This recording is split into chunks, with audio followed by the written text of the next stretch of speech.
Hey, welcome to the first episode of Built from Scratch Machine Shop. And what we're going to do today is we're going to kind of decide what we're going to do for our first project.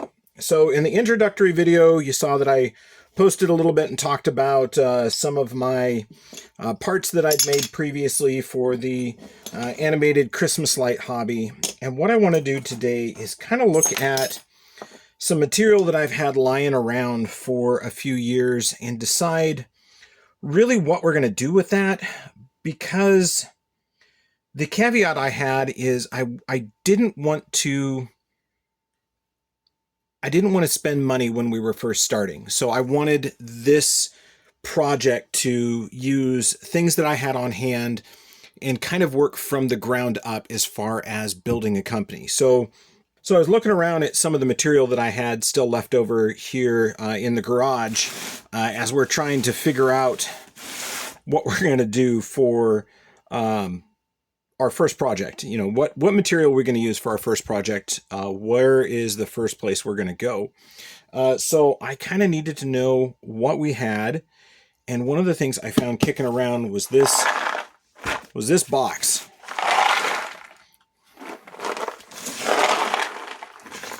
And I've had this, oh gosh, I've had this for a number of years. Oh, I might have,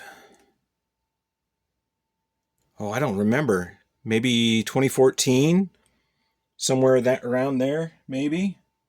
I don't know. Do I have a date on the box? Nope.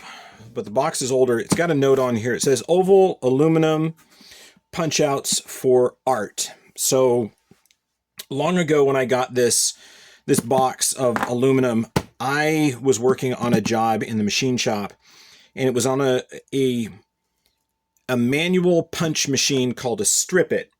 And there was only, I think there was only one job left on that machine, and they were trying to figure out how to kind of get rid of it. But it did the job fast enough that you could make parts faster than you could on a CNC, because you'd have to load and unload a pallet. But this was like literally the last punch job left on it. So it's a manual punch called a Strip It. It's really old technology, but let's look what's inside and we'll go from there. So go ahead and get this opened up.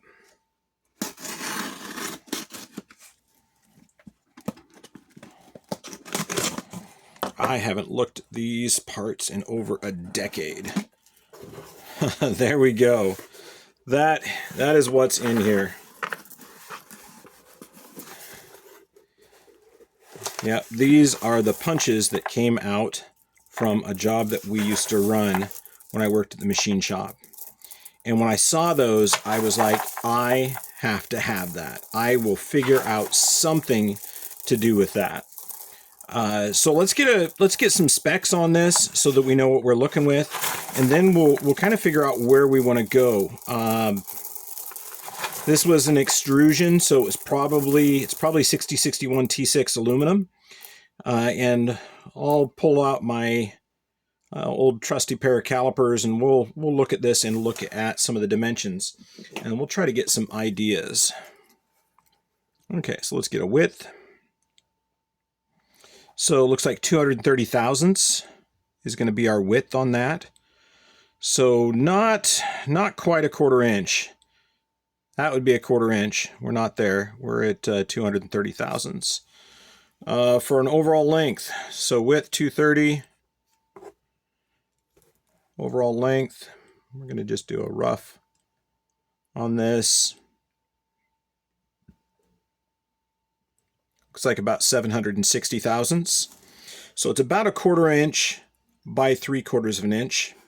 And that radius there is a full radius, so you're looking at just about a full radius. And let's do a thickness. So it's an 1/8 inch thick. It's, well, depending on where you go, we'll call it 125 thousandths thick. So 1/8 inch thick, roughly a 1/4 inch wide, and 3/4 of an inch long. Now remember, we want to do something that is machining related. So what can I do with these that would be machining that we could build something out of. And I don't know if there's another box. I think I had another box at one time, but this, I think, is the only box that's left.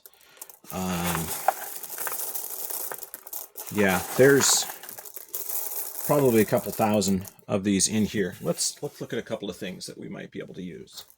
Yeah, I was looking to see what drills I had.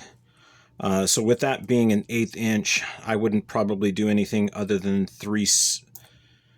well, yeah, maybe a 1/16 of an inch would be something that we could do on that.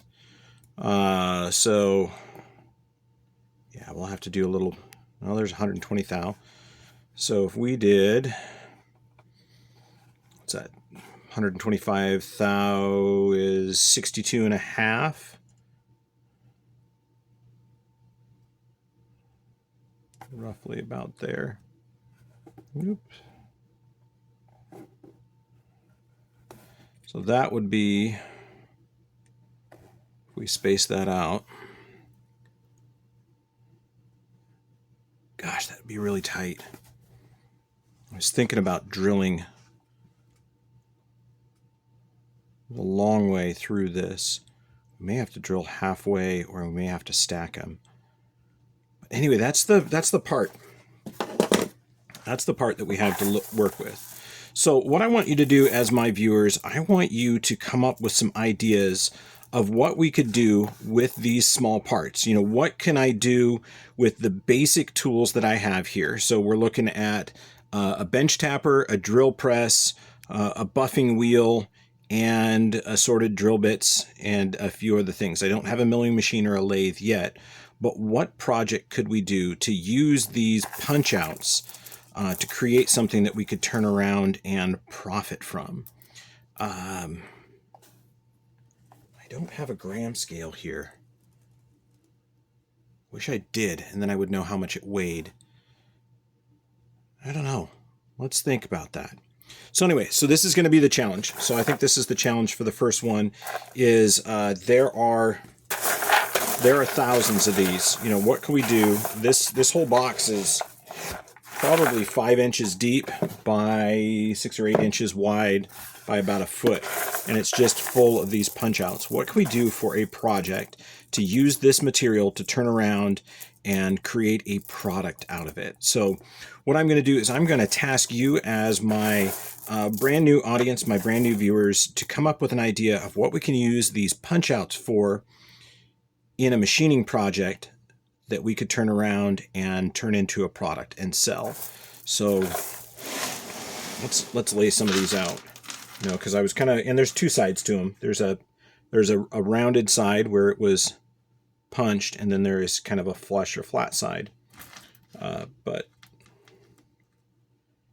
so that is just about a square inch of these, roughly. So that's roughly 1 square inch. But anyway, that is the project. That is the mystery. Thinking of just general tools. What can we do? How can we put these together that we can create a product that we can then turn around and sell? This is what I'm going to be working on, but I also want you as my viewer audience. I want this to kind of be engaging and interactive. What can you guys come up with for an idea to use these punch outs? Anyway, go ahead and drop a comment on this video. I'll approve them when I get a chance, and we'll see where we can go with this as far as creating a product out of these punch outs that I've had for the better part of more than a decade, and we'll see what we can do those. Anyway, I hope you have enjoyed, and thank you for watching Built from Scratch Machine Shop.